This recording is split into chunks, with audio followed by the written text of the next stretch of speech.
네, 정훈호, 네이처 리퍼블릭, 바로 그 창업자가 최근에 일으켰던 그 스캔들, 몰래 결혼한 것이 청와대 민정수석이다. 아니다. 소설 같은 이야기라면서 또 논쟁이 시작되었습니다. 이동영 차장. 네. 하나씩 좀 정리해 보겠습니다.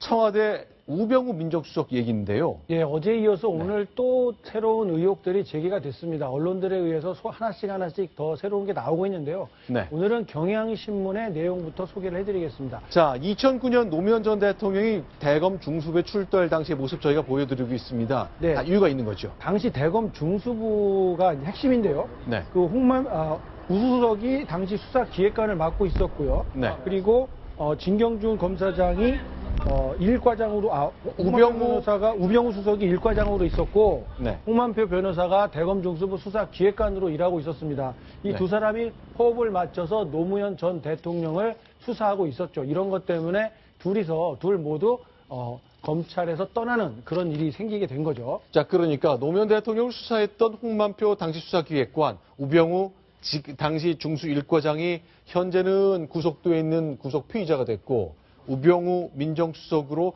그야말로 하늘을 찌르는 권세를 누리고 있는 상황입니다만 이 두 사람이 변호사로 있던 그 민간인 시절에 뭔가 같이 손잡고 일을 했다는 거죠. 그렇습니다. 2013년, 14년에 정은호 네이처 리퍼블릭 대표가 경찰로부터 거액의 도박 혐의로 수사를 받고 있었습니다. 그런데 네. 이 당시에 이 두 사람이 제대로 선임계를 내지 않은 채 몰래 변론을 했다라는 게 경향신문의 오늘 보도 핵심 내용입니다. 어떤 근거를 들었냐면 법조계의 고위 관계자가 이 두 사람이 2013, 14년 동안 아주 단짝처럼 붙어 다녔다.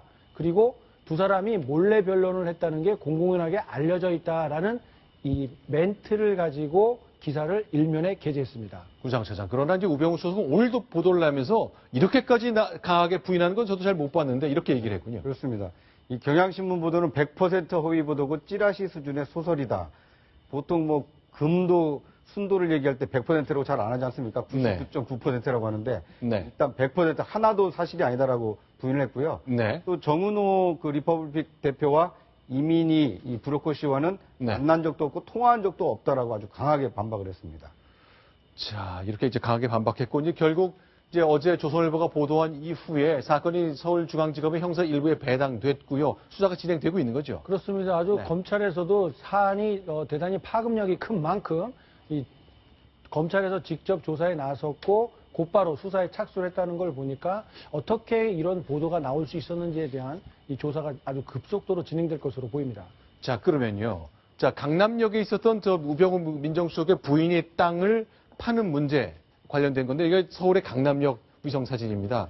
자, 요 근처에 이제 땅을 갖고 있었고요. 삼성전자 사옥이 바로 길 건너에 있을 정도 아주 핵심적인 요지거든요. 그렇습니다. 이 1326억 원이라는 거액에 매입을 했다가 100억 원을 들여서 인근 토지까지 더 사들인 이후에 1년 4개월 뒤에 다시 매각을 했다. 그리고 네. 이 등기부등본을 떼보니까 매입가액, 그다음에 취등록세 세금 계산하고 은행이자와 중개수수료를 합쳐보면 네. 1,500억 원에 매각을 했으니까 네. 일단 얼핏 보면은 이익이 난 것처럼 보일 수 있었지만 네. 실제로는 30억 원 가까이 손해를 보고 매각을 했다. 이런 네. 의혹을 오늘 조선일보가 또 제기했습니다. 그러니까 들인 돈을 보면 땅 사고 세금 내고 수수료 내고 은행에서 빌린 돈 이자 치면 이만큼 부담을 했는데 땅값 판 걸 보니까 요밖에 안 되니까 그렇습니다. 차액만큼은 손해 난 거 아니냐 그 얘기네요. 그렇죠. 그러니까 등기부등본상에 나온 매입가와 매각 가격 이런 것만 따져보면은 뭐 100 얼마가 남을 수 있다 이렇게 볼 수 있었겠지만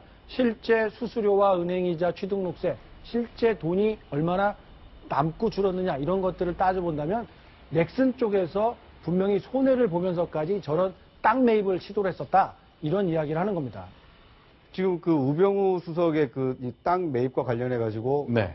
넥슨과의 직접적인 연결고리는 없는데 진경준 검사장이 혹시 그 거간 역할을 한 거 아니냐 이런 네. 지금 의혹을 받고 있지 않습니까? 그렇죠. 그런데 이 그 우병우 수석과 진경준 검사장이 검찰 내에서 걸어온 길을 보면은요, 네. 상당히 좀 심상치 않은 대목이 여러 나옵니다. 네. 이 대표적인 게 2005년인데요. 네. 우병우 수석이 법무부의 그 법조 인력 정책 과장으로 일하고 있을 때 네. 진경준 검사장도 법무부의 검찰국 검사와 이 검찰과 검사로 일했던 기록이 있고요. 네. 또 2008년에는 우병우 수석이 서울중앙지검의 금융조세 2부 부장검사를 했는데 네. 이 금융조세 2부 부장을 마치고 이제 대검 중수 1과장으로 옮기거든요. 네. 그런데 우연의 일치인지 모르겠지만 금융조세 2과장 2부 부장검사가 네. 후임이 바로 이게 진경준 검사장입니다. 아하. 그래서 이제 어떻게 보면 뭐 실 가는데 아니 바늘 가는데 실이 가는 것처럼 계속 네.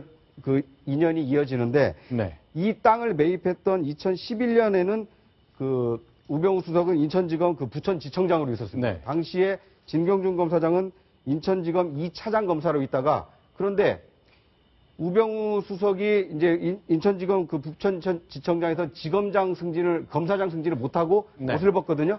그런데 이후에 진경준 검사장이 다시 인천지방검찰청 부천지청 검사장으로 갑니다. 네. 그리고 나서 우병우 수석이 민정수석이 된 이후에 이제 검사장 승진을 하기 때문에 네. 이 검찰 내에서 걸어온 길을 보면 굉장히 앞서거니 뒤서거니 하면서 네. 굉장히 가까운 관계 아니었느냐 이런 해석이 가능한 길을 걸어왔습니다.